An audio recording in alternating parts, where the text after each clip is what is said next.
Recreation and leisure skills. You might not need or have a separate area of the classroom for this, but one simple suggestion is just to take a tablecloth and put it over a group table to change the purpose of the table. So it's normally a small group instruction for academic skills. When I put the tablecloth on it, now it's our recreation and leisure area, and that's where we come to play a game or whatever it is that you're working on. So we can teach necessary skills here. We can expose students to a variety of activities. Sometimes our students don't like to try new things. So we can give them a chance to try a variety of things. Maybe they'll find something new that they enjoy. And this is structured. I just want to point out that it's not just kind of a free-for-all free time. It's a structured, intentional kind of recreation and leisure. For many of our students, those skills don't develop naturally. They don't just have those skills. So we have to explicitly teach them just like we do everything else. So providing a structured time and place to teach the skills that students need to work on can be done in this area. Leisure is subjective. So I want to point that out too. What is relaxing or enjoyable to me might not be something that you'd want to spend your time doing. And this is true for our students too. They often find enjoyment in things that we as adults wouldn't consider to be enjoyable. But that's what they like to do. And so how can we help them engage in some leisure activities, maybe broaden their scope of leisure activities, maybe learn to do something that someone else wants to do, like a friend wants to do, because they enjoy being together. So can I try the thing that you enjoy doing today? Maybe I don't really like to put puzzles together, but I can do that with a friend because it's a skill that I can learn for life. So some students like to play games or put puzzles together. Others might enjoy time just to sit and read a book or relax and be left to their own thoughts. Sometimes that is recreation and leisure. As I get older and as my kids have gotten older, I have 3 teenagers in my house now. And so sometimes me just sitting and doing nothing is the thing that I really enjoy doing because there isn't a lot of quiet downtime.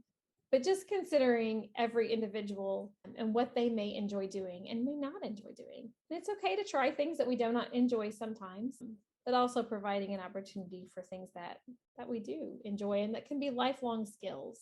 So that's another thing to think about with these kinds of activities. What can be a recreation and leisure activity that they could maybe enjoy for life? So some tips and tricks. Label those storage areas, whether it's bins or shelves, whatever it is, for recreational materials so that students can easily see where they need to be put back when they're finished. So if you've got a game shelf, make sure that they're putting things back where they go, it's organized, and that's another skill that we can teach them in this area and this time. Learning to play a game together or learning to be part of a team can really reinforce some important life skills. Like we can even practice turn taking, waiting, communication, losing and winning appropriately. So good sportsmanship. Those things can all be practiced in this kind of a setting, the structured recreation and leisure. And we want to provide multiple exposures for new activities. Don't give up too soon. Just because they didn't fall in love with it the first time doesn't mean they won't enjoy it over time. So keep trying little by little. If a student's unsuccessful with an activity, we may need to break it down and do a task analysis and break it down into the smaller tasks, the smaller skills that they need. And then we can see what skills are they missing? What do we need to teach? And think about activities their same age peers enjoy. For example, teenagers, this little girl in the middle, she's not a teenager, but all kids love to listen to music. A lot of kids from a variety of ages. People from a variety of ages enjoy listening to music. So that's a skill that is age appropriate that could carry through life. I love the example of this group of people playing ping pong because that's something, again, that's another skill that if a student learns to do that, that's something that they could do throughout their life. And then, of course, playing a game at the table, like the big group there, I'm sure they're working on a wide variety of skills. It looks like they have multiple adults working with the students so they can really model those appropriate turn taking and game playing skills. That's really important that they have good models for those things too. And then on the bottom right, you can see the 2 young ladies enjoying listening to music together, which is definitely something that a lot of students will find enjoyable.